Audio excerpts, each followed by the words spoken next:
Welcome to this video. Today we will be focusing on a very useful feature inside the Asana app.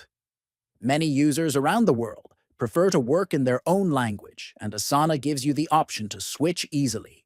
First, open the Asana app on your phone.